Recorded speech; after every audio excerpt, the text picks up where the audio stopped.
Hey everyone! In this quick guide, I'll show you how to add or buy a Navigo card for Paris directly in your Apple Wallet using your iPhone. First, start by opening the Wallet app on your iPhone.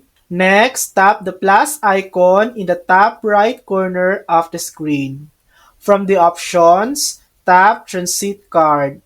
Now scroll through the list until you find Navigo Paris. Tap on it. Tap Continue when prompted to use your iPhone or Apple Watch for transit in Paris. You'll now see different pricing options depending on what you need. For example, one ticket costs 15 euros. Just select the option you want, then tap Buy. Once the purchase is complete, your Navico card will automatically be added to your Apple Wallet.